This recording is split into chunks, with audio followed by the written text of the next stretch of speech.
Hey everybody, this is the Sliders Review, and it's Women's History Month, and I'm here today to talk to you about Tag Season 2. Originally, I was going to do this as one huge video of Season 1, 2, and 3, but Season 1 took 40 minutes to talk about, or 50 or something like that, so I'm like, I might as well just cut it up because I won't have like the storage space and everything.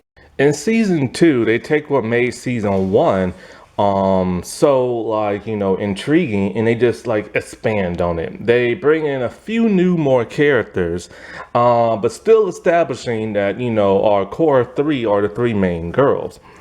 One of the ways this is established, even though the cast is getting bigger, and now the recurring cast members of Season 1 are starting to take on more of a prominent role on the show, and they're doing more, and they're more like main cast members. But even though you'll see them, you will always see the main three like alongside with them to let you know that, hey, it's like, their show and stuff.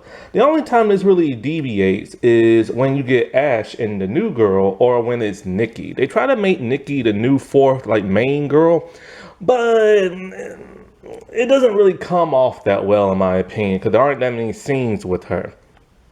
But she is integral to the overarching story of that of Season 1 and Season 3.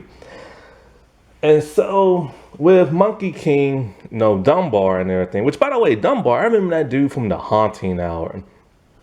He was in two of those episodes. The first one was really good. The second one was just all right. And so with him now gone and everything, the girls feel like, they can live their lives in peace until, like I said before, the ending of Season 1, there's now a cult of people who wear animal masks. And this terrifies the girls. Off screen, Haley nearly overdosed and everything, into where I think about 2 weeks or 2 months have passed between Season 1 and Season 2. I can't remember, but in that time, Haley overdosed. And it scared a lot of people. And so her mom took her somewhere to get her, like, some help and all this other stuff. And so a lot of people at school are very worried for Haley because, like I said before, Haley is like probably the nicest out of all of them, and she's the most forgiving and stuff. So people really like her. And this causes that of Alicia to be very distant again and go back to her depression. It really upset her what Haley did. And so she just becomes cold and distant towards everybody, to the point where she doesn't, because the girls are kind of separated at this point in time. And so, and then of course, Rowan, she's just being Rowan and everything. And she's still somewhat in a relationship with that of Jake and everything, which is so disgusting. She calls the cops on him because she thinks he's Monkey King, only to find out he's not. And he's and her dad still has no idea. The only person who knows is her teacher, but her teacher, for whatever reason, did not tell her father, and her father's a cop. I don't understand the writing in that. The teacher, however, she has a lot smaller role this season than she did in the first. I really don't understand the point of even adding her there. She could have just been like a recurring character or a guest spot instead of like trying to make her into like a main character. But like, as in terms of like, what's her name's father, he only appears in 1 episode. I don't understand that. However, because of what happened those other weeks ago, he has now had a police vehicle parked in front of his car with a cop monitoring the house like 24/7. But Rowan is still able to sneak out somehow. I tell you, man, these kids on this show, they always sneak out their home. They're always wandering around at night. And I've noticed something. They all come from broken families. Everybody in this show only has one or no parents. And for the most part, because a lot of them are missing their mother and everything, I've noticed in this show. And Rowan's mother does get brought up because she will finally meet her again at the season finale. And so, like, it's kind of interesting how so many characters in this show don't have a complete family. The only one that did was Alicia, and hers got burnt to death. But everybody else just only has a single parent. And it's quite interesting. Even the villains have like single parents and stuff. And so, with the cult, now known as the zoo, because they wear zoo animals and masks and stuff like that, it is weird. They see themselves as vigilantes, trying to help those that are getting picked on and bullied when they turn out to be the bullies themselves. Even to go into extreme lengths and everything to harm folks. And, it's a really twisted, like, way of viewing things that, I wish could have been expanded upon more and more episodes and more seasons. So in season 2, every episode is still once again written and directed by Helen McPherson. And the intro is now gone from season 1. I really like the intro. The intro is cool. And also, the title sequence is gone. They take away the hashtags now. And so with season 2, it's just a title card sequence for the intro. And it just said, I tagged you with the words tag. So with our characters, let's start with Sean first. Only because Sean doesn't do much of anything in season 2. Like I said, throughout the entire series, he bops in, he bops out. The actor who plays him is an internet personality on YouTube. And so Sean has now broken up officially with Nikki and told her that, yo, I hooked up with Haley and everything. This causes Nikki to hate Haley. And he wants to now date that of Haley. But Haley does not want to date him. So he screwed up big time. But halfway into season 2, he gets to sleep with Haley because Haley gets really upset. And so she uses him just to have a good time. I swear, man. I hate when people do that crap. It messes with people's emotions and stuff. Now, it would have been nice to build more on this character and see what he's going through, because he had a girlfriend who was a cheerleader, dumped her for like this other hot girl, and like the other hot girl doesn't want him. So now he doesn't have nobody. So I wish these had more episodes or were longer and get to see everybody's like point of view and how they react to certain things and the things they're going through. But I get it, also with this season, it's, is it 10 or 12 episodes? I think it's 12 now. And so season 2 and 3 are 12, but they could have expanded a little bit more, Now, towards the end of the season, he actually does something that's very shocking. Now, there's a cult named the Zoo, and they wear zoo animal masks, right? Oh, and you guessed it. The Zoo and the Empties, they're basically, I forgot the name they use in Pretty Little Liars. They're like the A's or like the Red Hoods or the Hoodies or whatever they were called in Pretty Little Liars. Where you had like a group of people being like the A's or going after Allison and stuff like that. So when I say this show is a huge knockoff, ripoff of Pretty Little Lies, man, I am not joking. But it's more grittier and stuff by the look and feel of it than Pretty Little Liars. Except for Pretty Little Liars, their A's are at least more creepier and stuff. Now, right from the start of season 2, they get us with a huge shocker. So, primarily, all of season 2 takes place 3 weeks ago. And so you only get into the present towards like the last couple of episodes, right? Why? Because they wanted people to, like, when you watch the first episode, it hits you hard, man, with a shocking reveal. So we see Alicia. She leaves her place because she's no longer living in a trailer park. Now she's living in kind of like these hotel apartments with her brother. And right next to her is her teacher and stuff. And so, like, she's running out to, like, her truck, or Jake's truck, I should say, and she takes off and she drives around the corner. while she's doing this, there is one of the members of this new cult, the animal cult named the Zoo.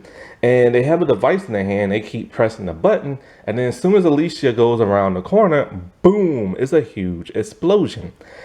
And then, the cult person goes around the corner and we see the truck is in rubble and there are flames everywhere. And there's Alicia laying on the ground with blood on her face, and the person takes her picture.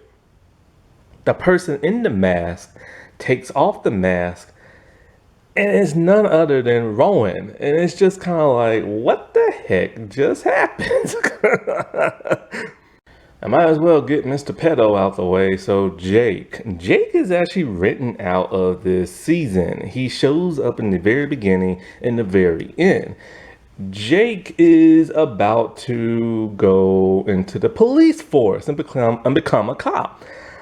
Creepy, because he's dating a teenage 16-year-old girl and he is madly in love with her. Ew. So it's revealed when he's with his sister, that, he's going to be a police officer, this and that. And before he leaves, he puts his revolver in like a metal box and he puts it in the drawer, which Alicia happens to spy on him. So Alicia lets Rowan know that, my brother's leaving town. Now, him and Rowan have a very unique and interesting relationship this season. They don't technically hang out with each other no more. They decided to keep their distance because he's older, she's younger, and she doesn't want him to go to jail no more. Because when he went to jail the first time, it's not because he's dating a teen, but because she thought he was Monkey Man. So they devised a way where they can see each other, but not really be with each other. She comes up with the idea of, when they hang out at night, to have a chain link gate type fence separate the two. It's a very unique and interesting visual. And it's really cool. I've never seen anything like this. So this is how they meet, like almost every night, and they talk to each other, and they just talk and everything. And they don't touch each other, nothing like that. They just keep the gate between each other. But when she finds out he's about to leave to go into the police force out of town, she is furious and everything. And they have they talk it out, and then the music is building, right? It's this really intense scene and a very romantic scene that the music's building. He talks about, this is the best for them, and you're the one who wanted this gate between us. And I'm like, dude, she is 16 years old. You're in your mid-20s. What are you thinking?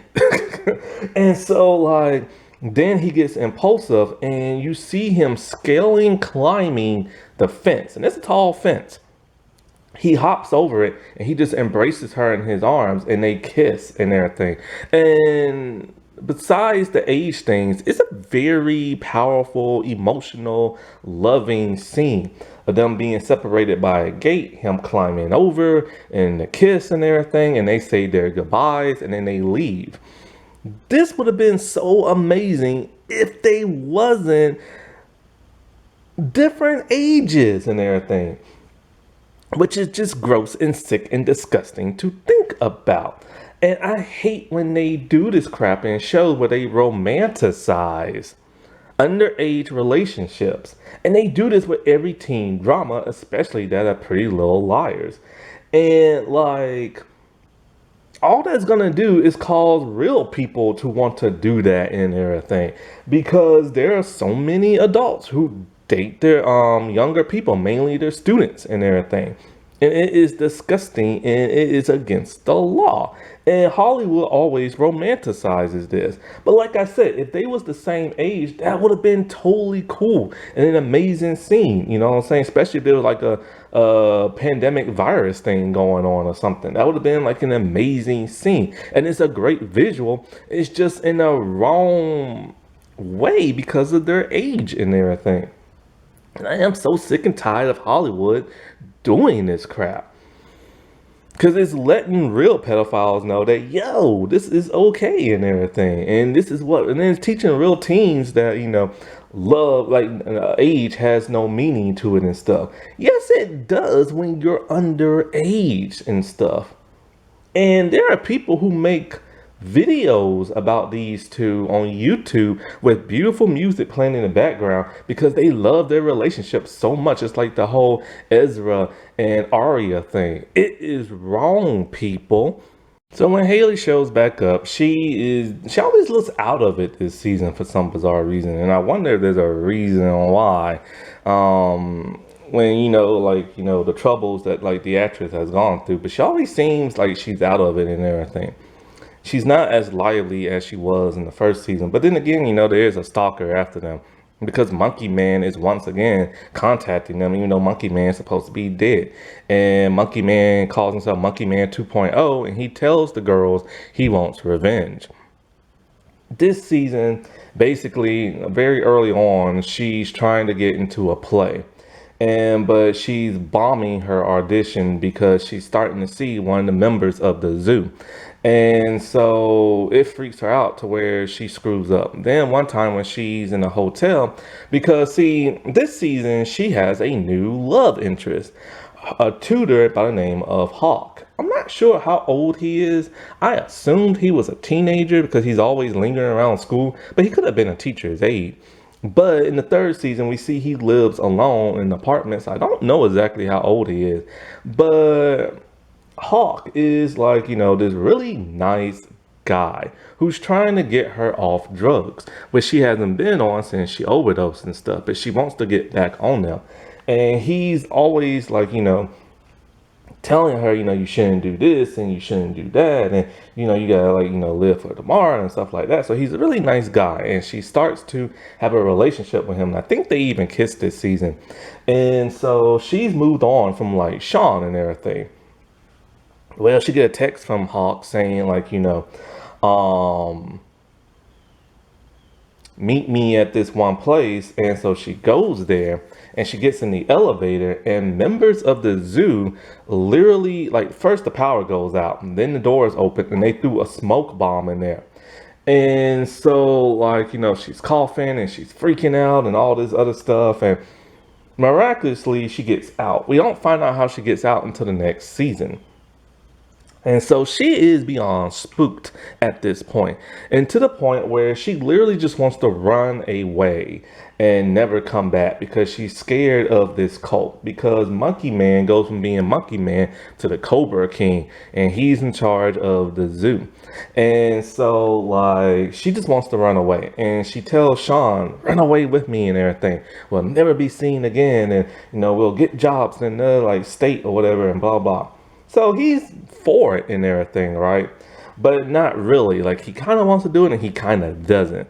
But she's very adamant about doing it, but is unable to do it. And so, like, I think at one point they were supposed to meet at the bus station, but she never showed up for whatever reason. Alicia. So she's cold and distant for the first couple of episodes, to the point where she pushes Ash away. Ash is at the point where all he wants to do is protect that of Alicia because of what happened in season 1. And she told him that you couldn't even protect your sister, so how you gonna protect me? Now, we don't know nothing about Ash's sister, and then so he gets furious and he leaves, and he legit leaves her and will not answer her text no more. This upsets her because she knew she screwed up and everything. And so it turns out something about, like, nothing bad really happened to his sister. It's just he ran away from home and, he started selling drugs and stuff like that. And he hasn't been back. He hasn't seen his sister since she was 8 years old. She's now like either in middle school or a teenager or something like that. And they live in like a little bit further away. So because of this, like, she has now pushed him completely away. And so it's really upsetting to her. But of course, once all this Cobra King stuff starts to happen, then she heads back to her trio because she wants to be safe. Well, She later finds out that Ash has a new girl, and it's really upsetting to her and stuff when she sees the video that Cobra King sends her. And so, like, the biggest thing that happens with her is that she stopped cutting herself, by the way. And so that's a great thing. But now she's getting bullied by girls at school because she has these scars all on her arm. But they're not from her. They're from Monkey Man from the first season, saying she's ugly and this and that. So that's engraved now in her skin with the scars. And I don't know why they would say that to her, because they never in season 1 did she ever feel like she was an ugly person. And what she did to Monkey Man had nothing to do with the appearance. It was Haley. So I don't know why he didn't do that to Haley. But because this girl is gorgeous, by the way. And so, like, these girls, they just pick on her at school and stuff like that.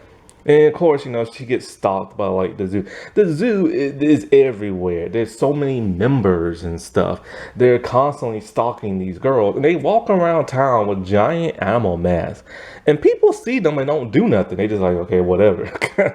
One of the scariest things that happened to her is that one of the members of the zoo, who's shirtless and has tons of tattoos around the body, is shooting nails at her with a nail gun, and it's terrifying her, and she runs away.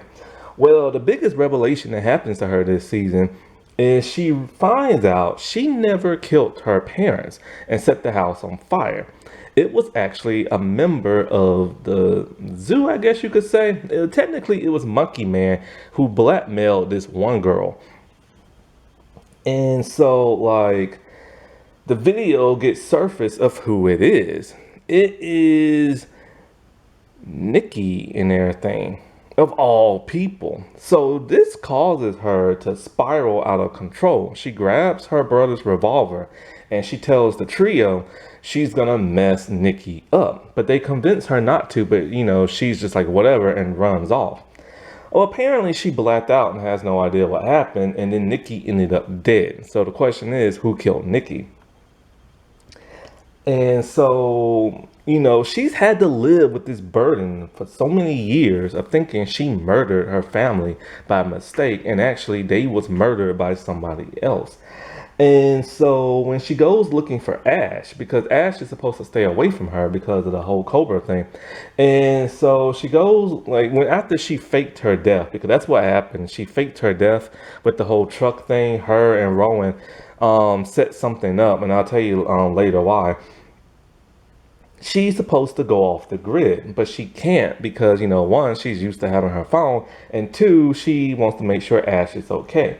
When things go crazy and everything, she goes looking for him, and then she hears gunshots with the revolver that was her brother. Somebody got their hands on it when she blacked out. And so, like, he is now shot laying in a pool of his own blood. And she's terrified, and, you know, she calls the ambulance and everything. But, you know, he's going through surgery, and he's gonna be okay. But now this reveals to Cobra King that she is still alive. Nikki, might as well talk about her because she has a bit more to do than season 1. And for whatever reason, Cobra King wants her to be the 4th girl. Or technically Monkey Man does. And it's weird because there's always been like a threesome, a trio. And now they're making like a foursome and everything. Why they decided to add her? Well, it turns out Monkey Man was framing Nikki since season 1. And before that, Monkey Man, see, Nikki took a video of somebody doing something, which we'll find out in season 3. And so, like, because of that, Monkey Man blackmailed her and stuff and told her set this house on fire. And it killed what's her name's parents. I don't know if she knew if anybody was in there or not, but she went through her life knowing this, and she acted like nothing, you know, was wrong. Like no grief, no nothing. And so her and Sean are broken up. She doesn't hang out with Trevor or Brandon no more. And so she hates Haley because, you know, Haley took her man. But she decides to befriend Rowan this season, which is really odd and bizarre because she was part of the group that used to pick on Rowan, but for whatever reason, now they're friends. This happens a lot in this series, which is really weird and stuff. Like, how do you expect me to believe that all of a sudden they're buddies after she's been tormenting this girl? And remember, Monkey King hated that of Nikki because her and Haley made that website that made fun of tons of guys' appearances and stuff. And so, like, I think she also befriends the new girl, Zoe. And so, when she's writing a letter to that of Alicia explaining what happened and stuff, we see her getting spied on by somebody. Then, off camera, she ends up murdered. The police think, she took her own life. And it's weird because this comes back up a lot in season 3 when her cousin shows up. Nikki is kind of like the Allison of the show. And so Miss Dawson, she sees that, Alicia is upset because she now lives next to her and stuff like that. And she even offers to help, teach Alicia how to, box and everything because she knew when she was in the military. But of course, Alicia wants nothing to do with her. After the whole Ash gets shot thing and the whole, new cult thing, this is then when the teacher teaches her how to box and they bond. And you think they would have a bigger connection and stuff, but they don't because they write Miss Dawson out the show in the 3rd season. Trevor has a bit more to do than that of season 1, but not much. He still torments that of Rowan. And he pranks her every day along with the rest of the school, and the rest of the school makes fun of her. Basically, when she's walking down the halls, him and Brandon would throw a water balloon at her filled with red paint to mimic what happened to her at the end of season 1 when Dunbar shot himself and blood splattered on her. These kids go to some extreme pranks and everything and bullying, and yet none of the teachers ever seem to do anything about that. And so she finds out that the reason why Trevor hates her so much is because Rowan's mother had an affair with his father, which caused his mother to leave him and everything. So that's why he hates Rowan. He can't hate the mom because the mom's not here, so he's gonna hate the daughter and everything. And so she decides she's gonna get back at him for all this bullying because she's tired of him and she wants him suspended or something. So she makes a fake flyer of her picture and all these cutouts from magazine making words talking about calling her all kind of nasty names. She made 100 copies and posted all the pictures on the school. Then in front of everybody she accuses him of doing it to where the teacher overhears. And so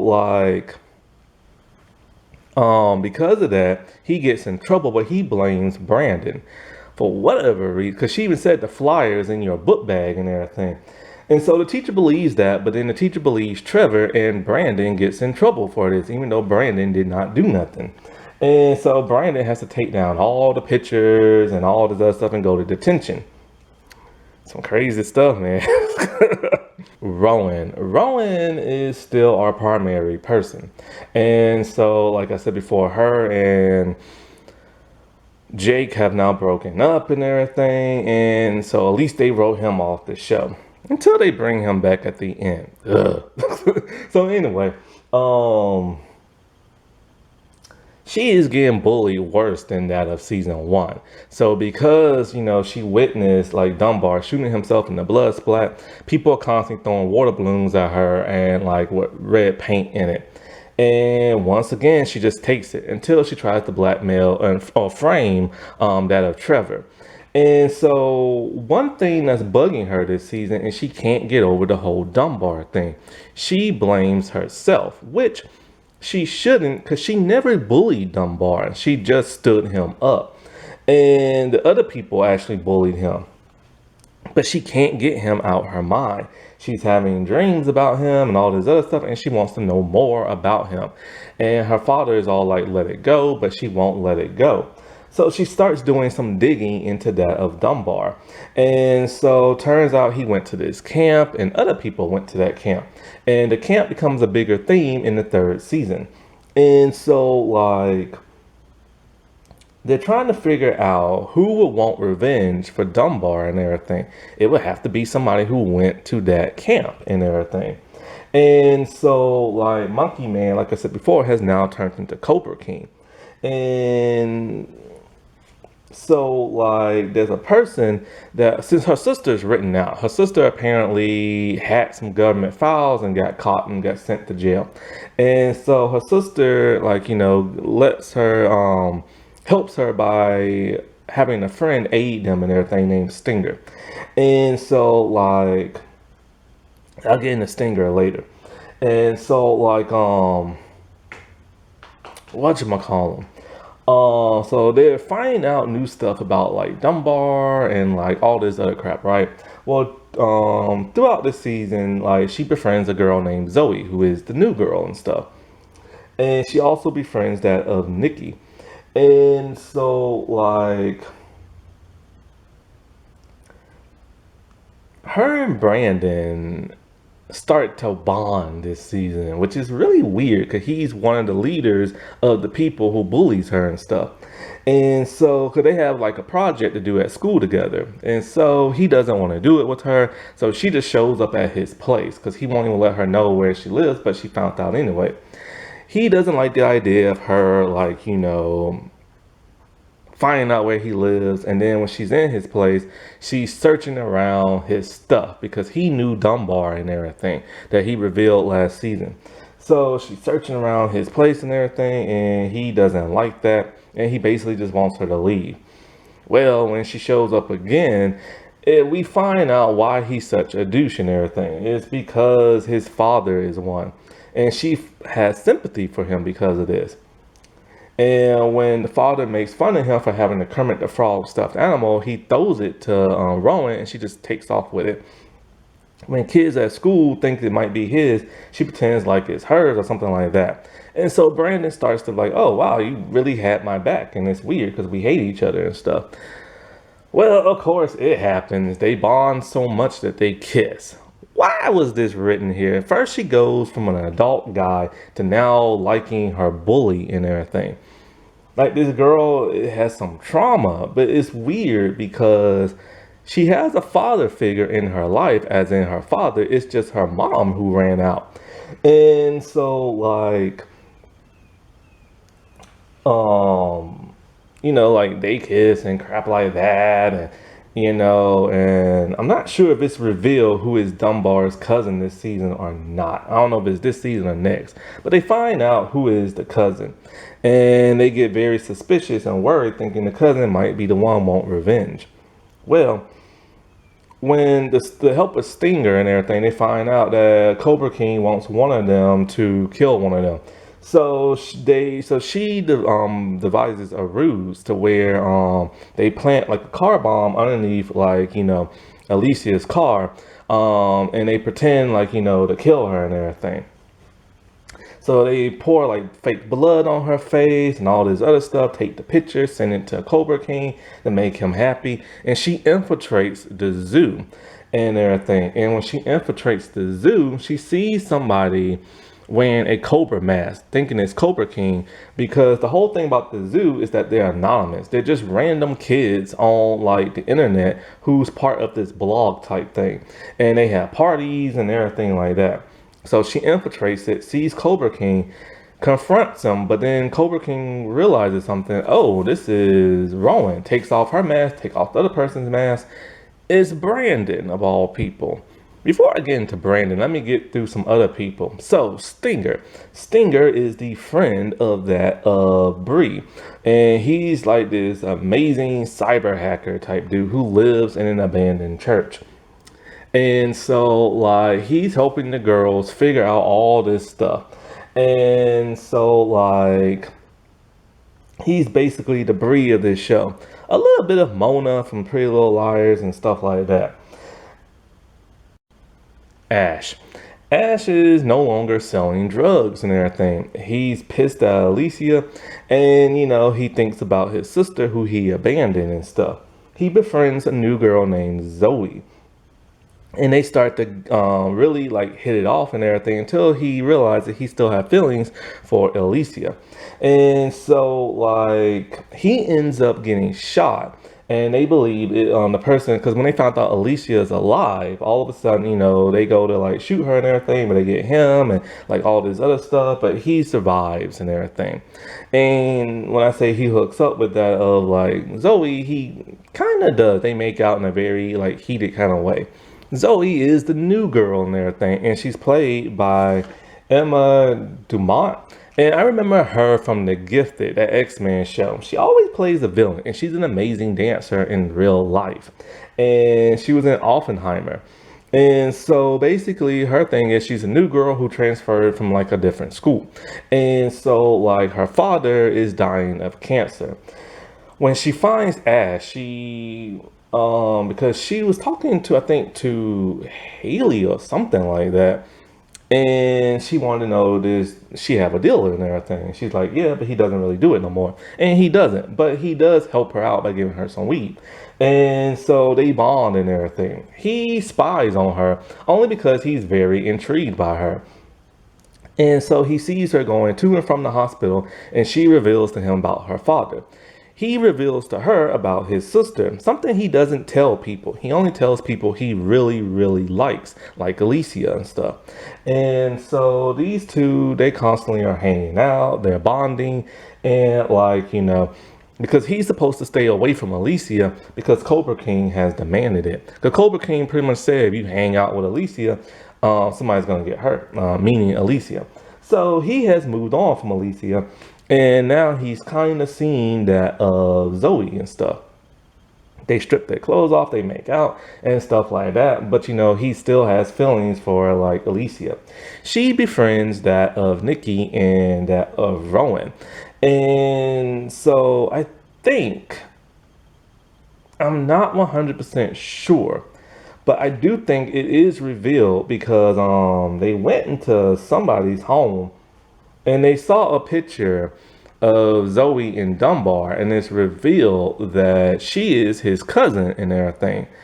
And then so when Cobra King wants the group to meet that one night, we see Cobra King for the first time. It's a girl wearing a dress, very revealing dress. No, it's a girl, a giant cobra mask. They turn around, and this person just happens to have black hair like Zoe.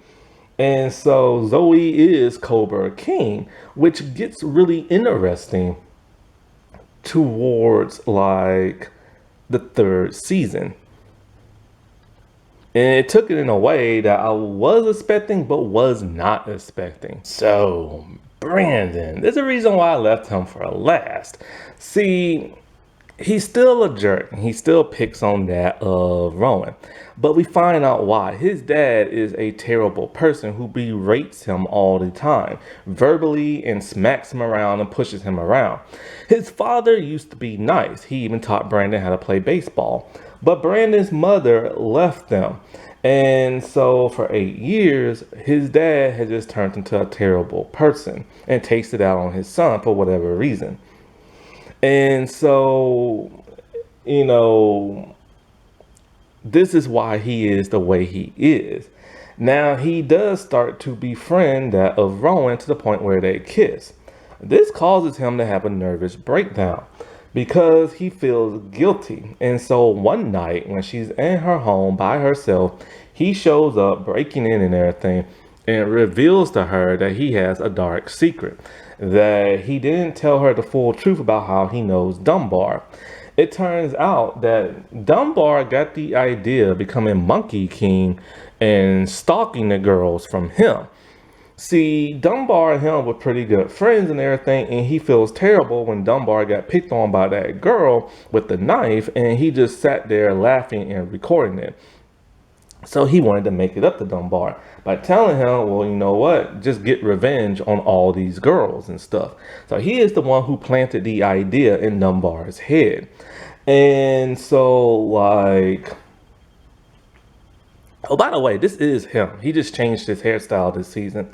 for whatever reason. And it goes back to the same one he had like in the first season, but like a mixture of both. So in the first one, he had blonde, shaggy hair, and this one he had short black hair. And then in the next season, he kind of has shaggy brown kind of hair. Anyway, so he is responsible for this crap.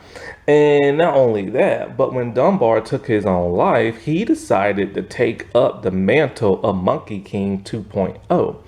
And so this is when he tells Rowan and the other girls he wants revenge and everything for the whole Dunbar thing. But then he realized something. People on the web started to take notice and wanted to join with him and everything, which kind of forms the zoo and everything. This becomes too much for him to handle, and he doesn't want to be part of like this crazy cult. So he just abandons the whole Monkey King thing, which somebody later takes over his account and turns it into Cobra King, which of course is Zoe. And so Zoe and Cobra, who is Cobra King, leads that of the zoo.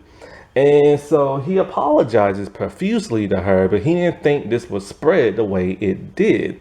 And so like she is terrified, locked herself in the bathroom, and he's banging on the door. But he decides to leave because, you know, he's freaking her out too much.